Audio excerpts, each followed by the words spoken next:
जिन्होंने राम की भक्ति की पर धीरे धीरे अहंकार आ गया, उस पार्टी को सबसे बड़ी पार्टी घोषित कर दिया। पर उसका और जो पूरा उसको मत मिलना चाहिए, जो शक्ति मिलनी चाहिए, वो भगवान ने अहंकार के कारण रोका।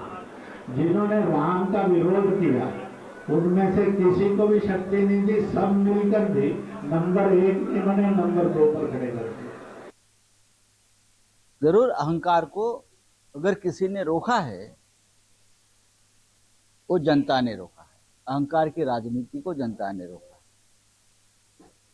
हमें यह अपेक्षा है आरएसएस आने वाले दिनों में आपका यही रुख रहेगा, और जो सत्ता पर बैठा है अहंकार की शिरोमणि, आप उनको जल्दी ही उस सत्ता से दूर करने की कोशिश करेंगे।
आपका मैं हूं योगेंद्र, आप देख रहे हैं खास खबर, और खास खबर में बात करेंगे खास मुद्दे की।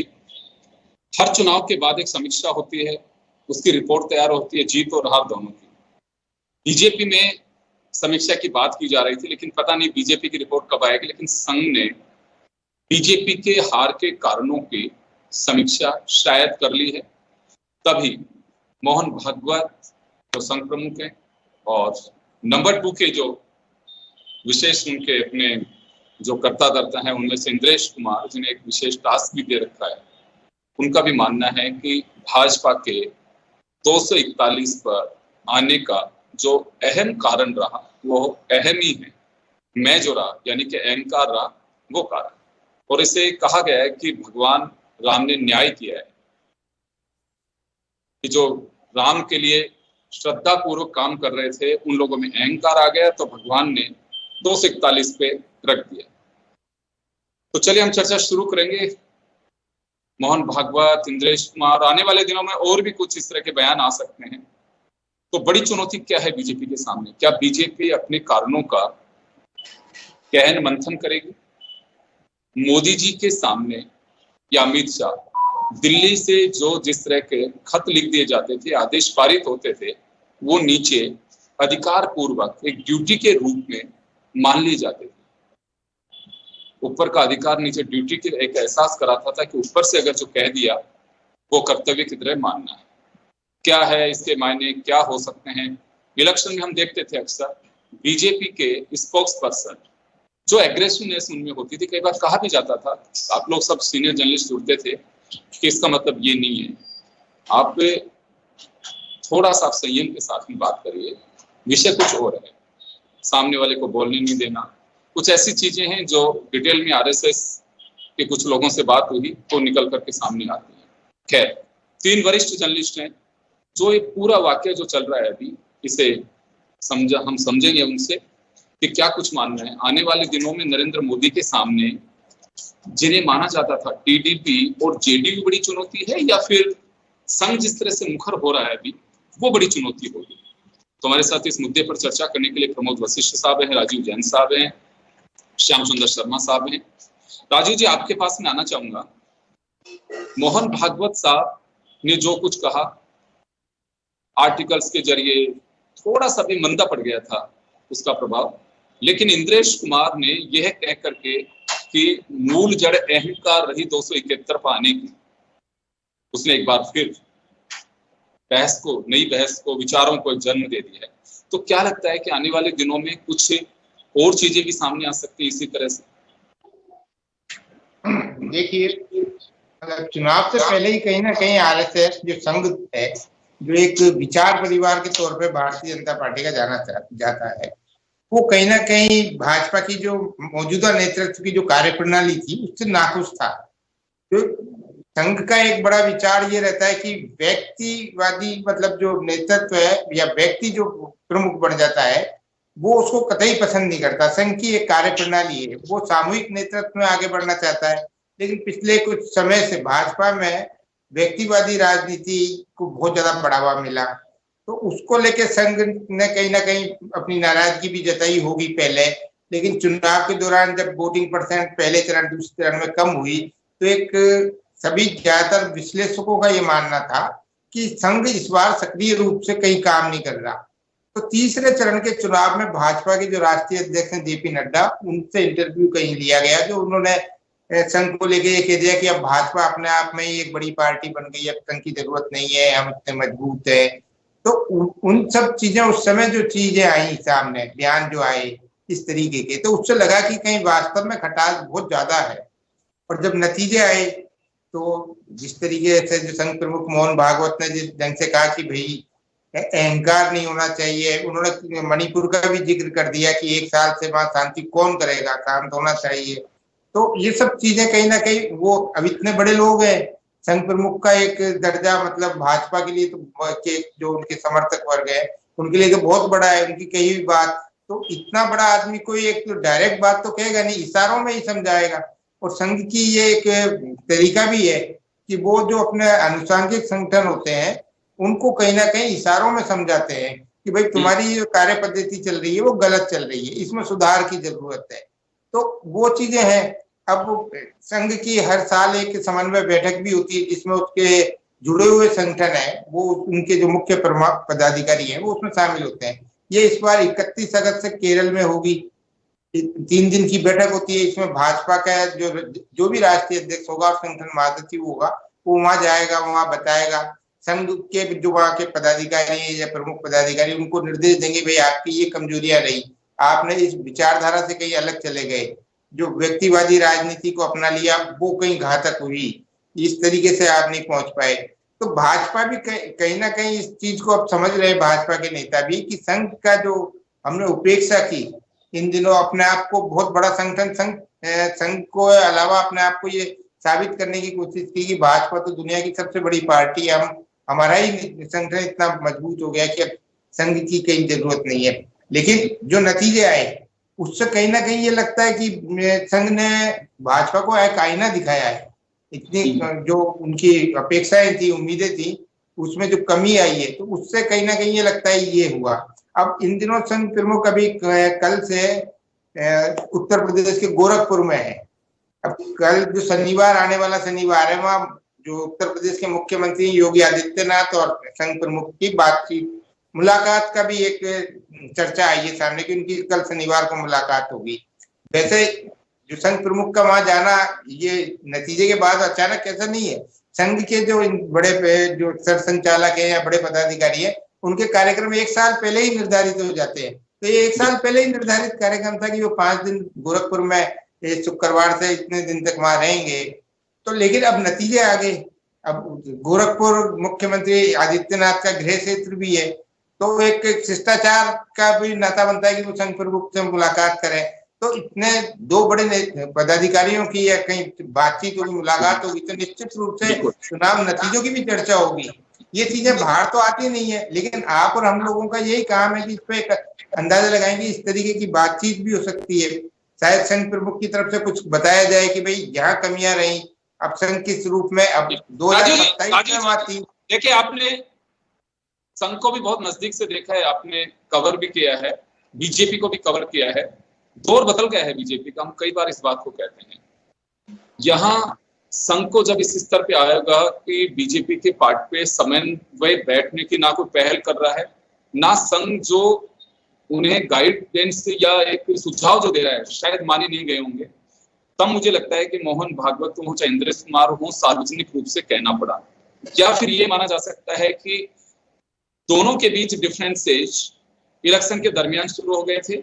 जो जेपी नड्डा का बयान, पता नहीं अभी ये अंदर खाने में क्या चला, लेकिन एक आम पब्लिक में इस तरह का परसेप्शन बन चुका है कि जेपी नड्डा वो कद नहीं है कि संघ के लिए इस तरह से मुखर होकर बोल सके, उनसे कहलवाया गया है।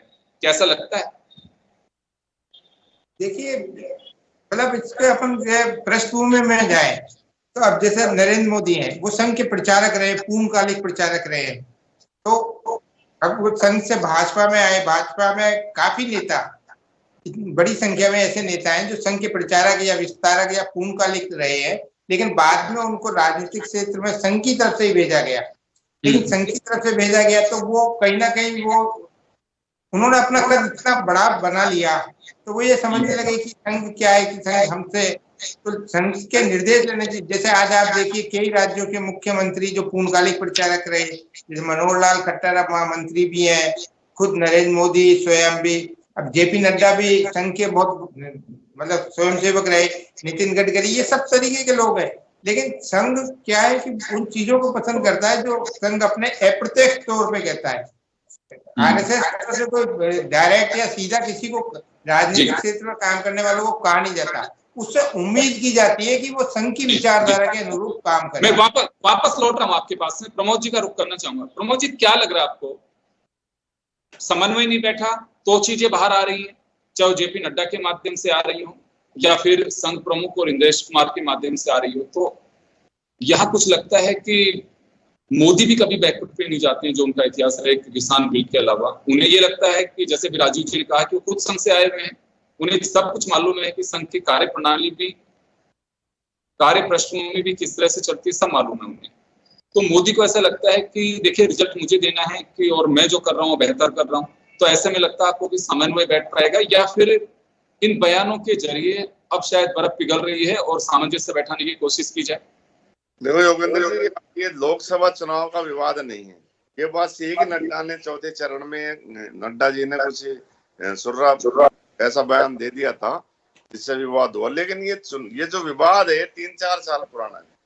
इसमें क्या मुख्य विवाद हुआ राम मंदिर से, जो संपत राय जी का मामला चला, जो भूमि अधिग्रहण का। आरएसएस ने इस पे बड़ा आपत्ति जताई, संघ प्रमुख उनको बुलाया भी, भाई ये घोटाले के तरह से आरोप लग रहे हैं। यहाँ से ये विवाद तगड़ा उठ गया। संघ नहीं चाहता था कि लोकसभा चुनाव से पहले राम मंदिर का शिलान्यास उद्घाटन जो वो हो जाए। संघ नहीं चाहता था कि सीबीआई का दबाव डाला जाए लोगों पे। संघ नहीं चाहता था मोदी जी पूजा कर वहां पर राम मंदिर में। वो चाहते थे कि किसी ऐसे उसको बुलाएं या फिर अडवाणी जी को, और अडवाणी जी मनोहर जोशी को नहीं बुलाने का भी उनको दुख था। संघ नहीं चाहता था कि जो स्टार, फिल्मी स्टार वगैरह जो बुलाए हैं, इसको एक भी दिया जाए, आत्माओं को बुलाया जाए वहाँ, जो एक ग्लैमर सा पैदा किया गया था, वो नहीं चाहते थे। तो ऐसी बहुत सी बातें वहां से उठ के ये बड़ा विवाद मच गया।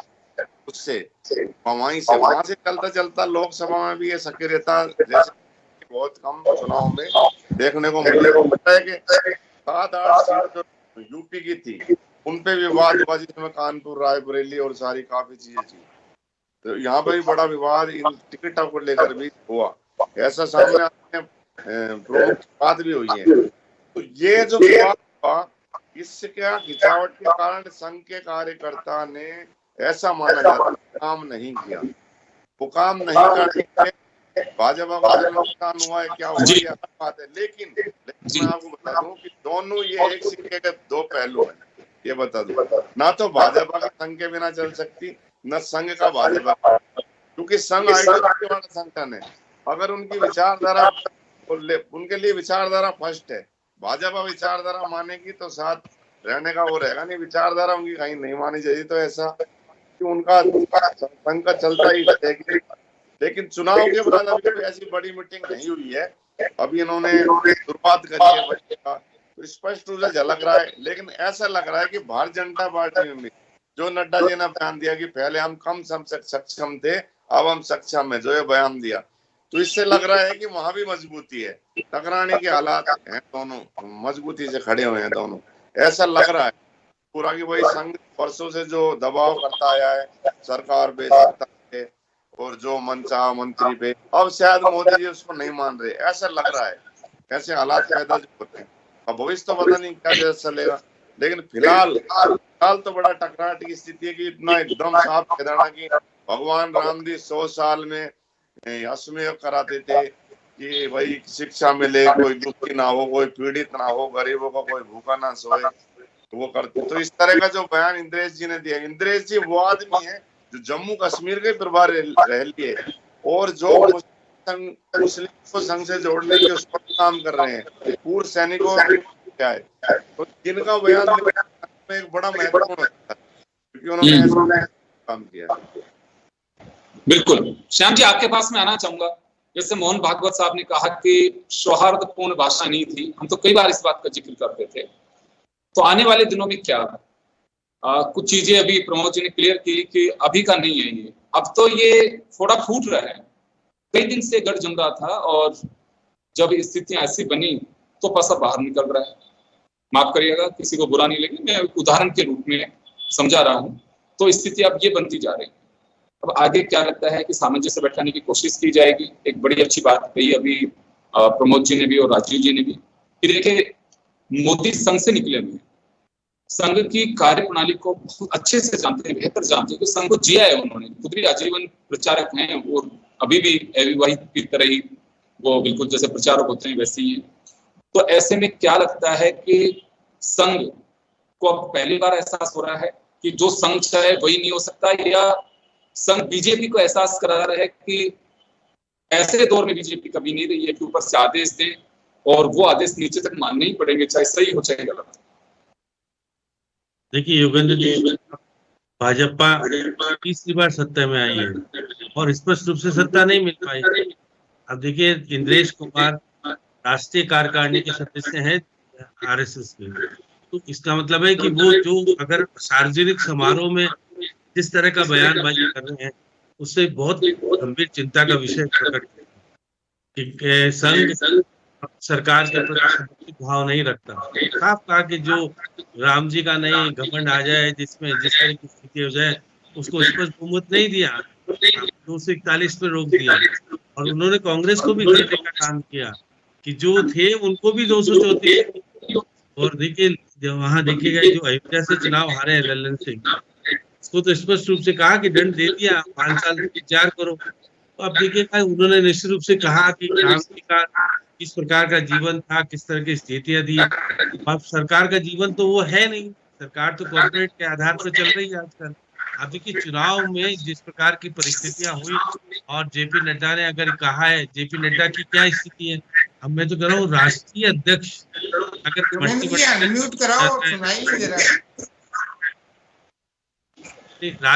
राष्ट्रीय अध्यक्ष अगर मंत्रिमंडल में शामिल हो जाता है तो उसकी क्या स्थिति है आप ये देख लीजिएगा।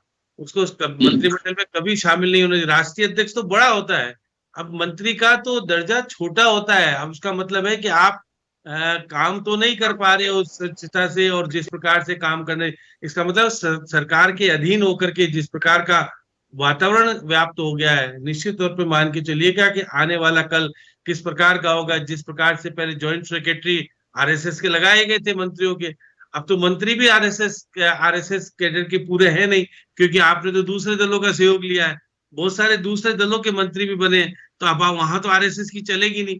तो इसलिए निश्चित रूप से जिस प्रकार से आरएसएस के प्रमुख भवन भागवत जो कुछ कह रहे हैं, उनकी मन की पीड़ा है, निश्चित रूप से जिस प्रकार से पीड़ा आनी चाहिए वो बाहर आ रही है।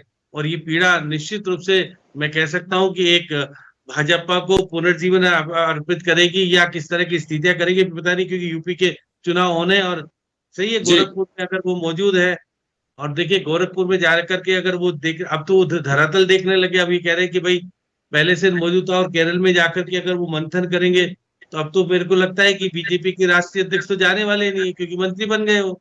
अब वो जाएंगे, पहले तो गृह मंत्री के रूप में भी जाया करते थे, अब वो जाएंगे नहीं जाएंगे, बहुत परिस्थितियां अलग बन गई है।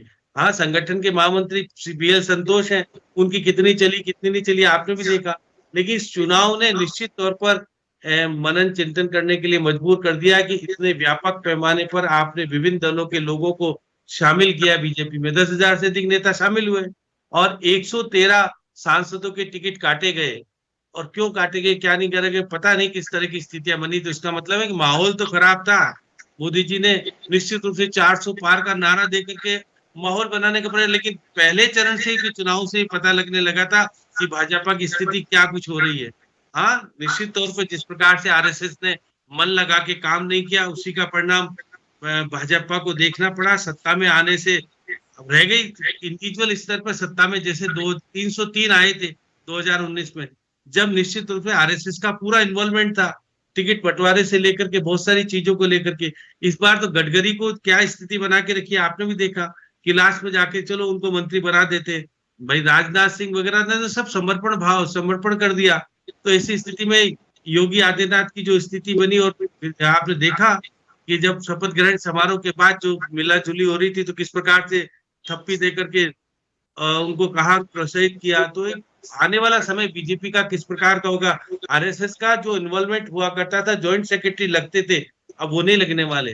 अब ये कॉर्पोरेट वाली भाजपा है, और निश्चित तौर पर लेकिन अभी आपको भविष्य में क्या लगता है कि कुछ परिवर्तन लगेगा? क्योंकि बीजेपी की तरफ से देखिए कोई रिएक्शन नहीं आ रहा अभी तक। जेपी नड्डा साहब ने जो कहा उसके लिए कहा जाता है कि नड्डा साहब राष्ट्रीय अध्यक्ष रहे पार्टी के, लेकिन उनकी खुद की उपज नहीं हो सकती, अभी भी लोगों के गले नहीं उतरता है। तो इसका मतलब ये हुआ कि बीजेपी और आरएसएस दोनों की ओर से ये टकराव की स्थितियां तो बाहर दिखाई देती हैं, लेकिन अब आगे क्या? मैं राजीव जी के पास में जाना चाहूंगा। राजीव जी, क्या लगता है कि अब इस डिफरेंस को दूर करने की कुछ कोशिश की जाएगी, पहल की जाएगी? एक तो ये, दूसरा अहंकार, आप एक जर्नलिस्टिक नजर से देखें तो कहीं झलक रहा था पूरे चुनाव में।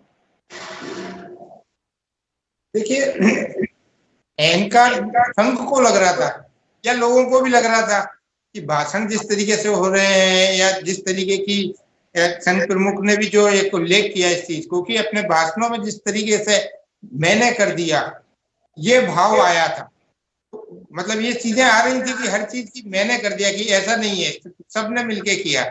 उन्होंने विरोधी दल के प्रतिपक्ष के लिए भी कहा कि भाई विरोधी नहीं होता है, वो प्रतिपक्ष है, उसकी अपनी एक विचारधारा है, उसकी भी सुनवाई होनी चाहिए। तो कई तरीके की सीख दी उन्होंने। ऐसा नहीं है कि भाजपा को ही सीख दी, बाकी और राजनीतिक दलों को भी सीख दी कि भाई जिस तरीके से फेक चीजें या तकनीकी चीजों का इस्तेमाल किया गया, तो वो कई सब लोगों के लिए मिला जुला एक उनका वो था।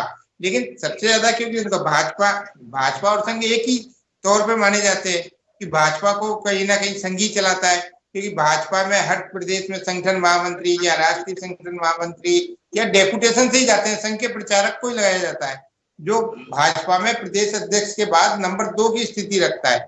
लेकिन इस चुनाव में कई, जो मेरी जानकारी है, निजी जानकारी है, कि कई जो संगठन महामंत्री है कई राज्यों के, उनकी इतनी सुनवाई नहीं। टिकटों के मामले में उन्होंने अपनी राय दी, वो संघ के निचले स्तर से अपने वो एक फीडबैक लेते हैं, उस आधार पर अपनी राय देते हैं। तो उन संगठन महामंत्रियों की नहीं सुनी गई, तो उन संगठन महामंत्रियों ने अपनी रिपोर्ट संघ को दी होगी। वो भाजपा के प्रति प्रतिबद्ध नहीं होते, वो संघ के प्रति प्रतिबद्ध होते हैं। उनका मूल काम ये होता है कि जो संघ के प्रतिबद्ध जो स्वयंसेवक होते हैं, उनको राजनीतिक क्षेत्र में कैसे स्थापित किया जाए। उदाहरण के तौर पे कभी और चर्चा होगी तो मैं कई नाम आपको बता दूंगा, अपने राजस्थान में भी जो संघ के जरिए राजनीतिक क्षेत्र में स्थापित किए, वो संगठन महामंत्रियों के द्वारा ही होता है। संगठन महामंत्री भी बाहर का प्रदेश का होता है और नीचे से फीडबैक लेता है, वो जिला स्तर से, तहसील स्तर से, तो उस आधार पे वो अपने कार्यकर्ताओं को एक स्थापित करते हैं राजनीतिक क्षेत्र में। तो उस तरीके के, अब जैसे अभी श्याम जी कह रहे थे कि जेपी नड्डा अध्यक्ष तो मंत्री बन गए, भाजपा में पहले राजनाथ सिंह भी बने, अमित शाह भी बने और अब जेपी नड्डा बने। ये रहता है कि अध्यक्ष पार्टी का मंत्री बनता है, नितिन गडकरी भी अध्यक्ष रहे, तो वो एक कोई बड़ी चीज नहीं है। मंत्री, ये पार्टी में परंपरा है कि 2 टर्म से ज्यादा कोई नहीं रहता, तो उस रूप में वो एक संगठन का काम है। अब जैसे मंत्रियों को संयुक्त सचिव लगने वाले, वो तो बहुत एक छोटी चीज है। बड़ी चीज तो यह है कि संगठन में जो संगठन महामंत्री होता है वो एक कितना पावरफुल होता है, या उसकी बात कितनी भाजपा नेतृत्व ने सुनी। तो जो संभावना जो व्यक्त की जा रही है कि इस चुनाव में उन संगठन महामंत्रियों की नहीं सुनेगी। राजस्थान जैसे प्रदेश में संगठन महामंत्री का पद खाली रहा लोकसभा चुनाव में, तो भाजपा ने तो मांगा था, लेकिन संघ ने भेजने से ही इनकार कर दिया कि अभी हम नहीं भेजेंगे, आप अपने स्तर पे ही काम चलाइए। तो ये सब चीजें दर्शाती है कि कहीं ना कहीं खटास तो थी। तो जब तक ये संगठन महामंत्री संघ के प्रतिबद्ध और भाजपा इनकी बात नहीं सुनेगी तो ये खटास और बढ़ती जाएगी। अब ये तो चिंतन होगा, और मुझे नहीं लगता कि आने वाले समय में 1.5 साल में स्थितियां सारी जो भाजपा का नेतृत्व है वो संघ के अनुकूल कर लेगा। जी योगी जी बिल्कुल। प्रमोद जी, आपके पास में आना चाहूंगा। पूरे इलेक्शन के दरमियान थोड़ा शॉर्ट में चाहूंगा मैं, समय बहुत कम है। अहंकार की जो बात थी, ये केवल संघ को दिख रहा था या फिर कुछ ऐसा दिखा है? एरोगेंस से जो दिखती थी, जो पैनल में आते थे स्पोक्स पर्सन, उनकी भी स्थितियां कुछ इसी तरह की थी। लेकिन क्योंकि सवाल मोदी पे उठ रहा है अभी,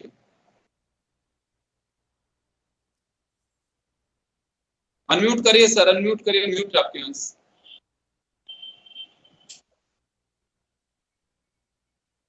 अहंकार की बात है योगेंद्र जी, तो अहंकार तो जो किसी भी दल का नेता हो, उन्होंने जो भाषण दिए अपने अपने उसमें दिए। संघ का दरअसल ये था कि मोदी जी ये ना बोले कि मोदी खाते में वोट जाएगा, या मोदी कर रहा है, या मोदी की गारंटी, इन चीजों से वो था। यहाँ अहंकार आगे बढ़ना, तो संघ की आइडियोलॉजी पे तो वो बोले मुस्लिमों को आरक्षण है वो दे दिया जाएगा। अब ये आइडियोलॉजी किसकी है? हिंदुत्व की बात नहीं है कि पूरी हिंदुत्व की बात में तो वो बोले सारी सब तरह से बोले, तो अहंकार तो नहीं दिखा। ये तो एक जब 241 सीटें आ गई तो ये तो एक पकड़ कि भाई उनको एक मौका मिल गया, जो पुरानी चीज थी उस पर गुस्सा उतारने का कि पूरा सिर पे ठीकरा वोट दिया जाए। वरना तो मुझको तो ऐसा लगता नहीं कि भाषण में तो, चुनाव में तो भाषण दिए जाते हैं। राहुल गांधी बोल रहा था, प्रियंका भी बोल रही थी, ये तो बोले, ये भी बोले थे, और हिंदुत्व के मुद्दे पर बोले, संघ की वो है। लेकिन मैं यहाँ पे से बता दूं कि संघ और भाजपा तो अलग हो ही नहीं सकते। क्या संघ कांग्रेस के पास तो जा ही नहीं सकता, वहां विचारधारा मिल जाएगी, कोई सवाल ही पैदा उसका वो नहीं होता। हाँ, लेकिन ये दबाव, प्रेशर की राजनीति हो रही है कि प्रेशर बना के किस तरह से एक बार फिर अपने हाथ में उसको लिया जाए। मोदी जी उधर वो चाहेंगे कि नहीं दे, वो चाहेंगे ले। बिल्कुल। चलिए श्याम जी, आपके पास मैं आना चाहूंगा। पार्लियामेंट इलेक्शन के बाद केरल में अब संघ की समन्वय बैठक बुलाई गई है। उस बैठक में संघ के जैसे अग्रिम फ्रंटल ऑर्गेनाइजेशन होते हैं संगठनों की, उसी तरह से जो आनुषंगिक विभाग है उनके सबके प्रमुखों को बुलाया गया है। भाजपा के नेता भी इसमें शामिल होंगे। तो क्या लगता है आपको कि उससे ठीक पहले इस तरह की चर्चाएं हो रही हैं, तो ये तो तय माना जाना चाहिए कि तमाम चीजें हैं उस पर खुलकर बहस होगी, चर्चा नहीं बहस होगी, ऐसा माना जा सकता है?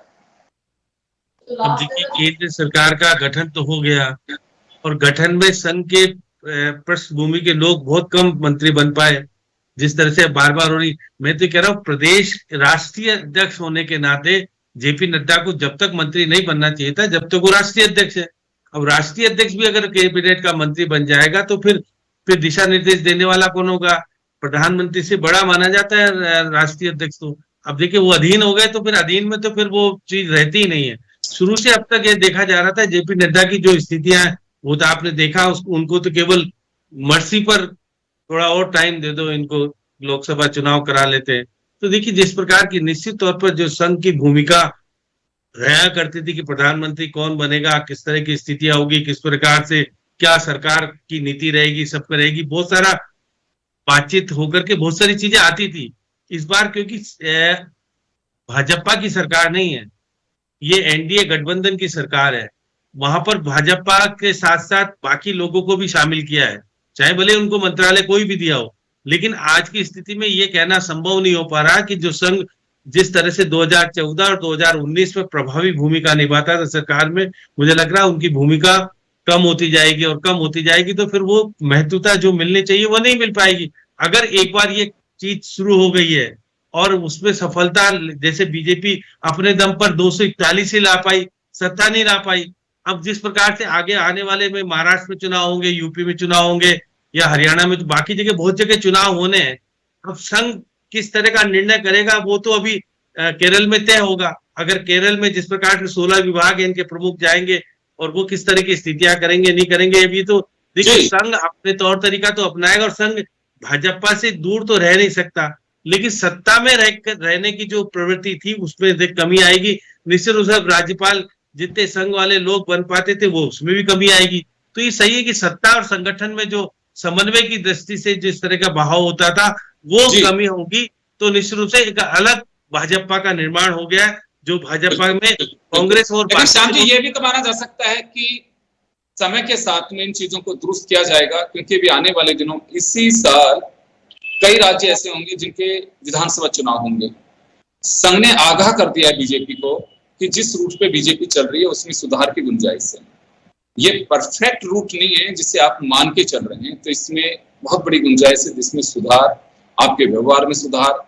जैसे अभी राजीव जी ने कहा कि संघ को महसूस हुआ होगा कि अहंकार की पराकाष्ठा हो रही है और इन्हें लिबरल होना चाहिए जनता के प्रति भी। ये किसी लीडरशिप का गुण नहीं कहा जा सकता जिस रूट पे अभी बीजेपी चल रही है। खैर चले, लेकिन अब चर्चाएं शुरू हो चुकी है। प्रधानमंत्री जी 10 साल में कितनी बार नागपुर हेडक्वार्टर जाके आए, अब ये भी सवाल पूछा जाता है। पहले तो नागपुर जाया कर, आप क्यों नहीं जाते? इसका मतलब कुछ ना कुछ है जो आपको इंद्रेश कुमार, कुछ ना कुछ है, जब भी तो बाहर आ रही है चीजें। अब ये समन्वय बैठक का इंतजार है। केरल में जब समन्वय बैठक होगी बीजेपी आरएसएस की, उसमें पता चलेगा कि क्या पोजीशन है, कहां लेकुना रहा, संघ क्या आगाह कर रहा था बीजेपी को जिसे दुरुस्त नहीं कर पाए। कुछ ऐसी चीजें होंगी जो बाहर निकल करके आएंगी, कुछ ऐसी होंगी कि जो एक संदेश के रूप में संघ की ओर से दिया जाएगा बीजेपी को कि इन चीजों के अंदर आप विफल रहे हैं, समय रहते सुधार कर लीजिए, नहीं तो आपकी जो स्थिति बनी हुई है एक ट्रेलर है, इससे आगे और राज्यों के अंदर सत्ता से हाथ धोना पड़ सकता है। चलिए, आप सभी का बहुत बहुत शुक्रिया और खास खबर में इतना ही। दीजिए इजाजत, नमस्कार।